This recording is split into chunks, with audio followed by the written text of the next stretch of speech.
Hey yo, it's your girl Kashawn Cookie. So welcome back to my channel. If you like, comment, subscribe, channel, case you found channel, post notification, you notified. And she has a pretty beauty post child as my fuck my styles and group as one of the stories. Speaking of stories, it's going to get a story time. So I accidentally uploaded a video on part 2 and didn't upload a part 1. I don't know what the part 1 is, so I'm going to try to get into this part 1 really quickly now. This is about me and my girl Ari back in the day having a group called HBB Heartbreaking Bitches. When we were younger, we used to do our little thing like this. Okay, that hurt. But it was a little group we came up with. I have no clue why, but when you were younger, we were looking at teenage years, like 15, 16, and for whatever reason, like, that was our thing. We didn't throw up gang signs, we threw up the HBB, okay? And it's really because, we had reached the limit of men trying to play with us, and we were just like, okay, fine. If men gonna try to break our hearts in the way that, men be trying to do, why is my nail leaning like this? If men gonna try to do it, then we can do it. And, women, we can do it better. So that's what it was. And we used to throw it up everywhere. When we go skating, we throw it up, okay? It was a thing. And me and her came up with it just being silly, like in her room, eating spaghetti, because her mom used to make the best spaghetti. Second to my dad's. Either way, they used to honestly have a competition who made the best spaghetti, and both of them were good as fuck. And they cornbread. So we were in her room just being silly, making, just coming up with stuff. And, me and her used to give it to the men. So we came with it being silly, and then it became a thing. I'm like, okay, let's throw it up everywhere we go.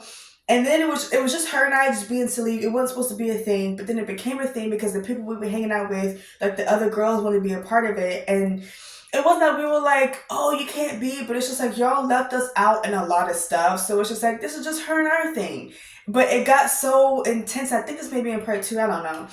Where like it got to the point where like literally our moms were like, can y'all stop? Just like it's like a thing. And it's just like, well, it was just for her and I to be like silly, because it's like it was our way of like encouraging ourselves and like with our confidence, because men used to try it, right? And honestly, this is when I first realized I was a player pimp. And I've been a player pimp ever since. Okay, I have been running things since a teenager, child. Up until my college years, and then I take a break and try to get cute, and then I just like, look, I'm a player pimp. I'm playing pimp forever. Until, it really be that one. You have to really, really, really, really be that one. And even then, it's just like, don't come through, because the player pimp runs through my blood, okay? So we really were out here just throwing up the sign while we were skating, being cute, and just everything. So this is to my women. This is a message to y'all in specific. Don't ever let a man think he is playing you, okay?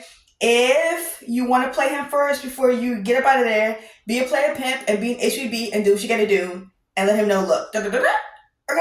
Because I'm gonna tell you this. There was a guy who I feel like he was doing something, so then I did something and I hurt his feelings, and then years later his feelings still hurt about it. So if you want to hurt their feelings, be an HBB. Or you could just, bow out gracefully and be like, all right, and be HBB on the low, and do what you gotta do. Either way, I encourage being a heartbreaking bitch. Okay? That is your girl, Cookie.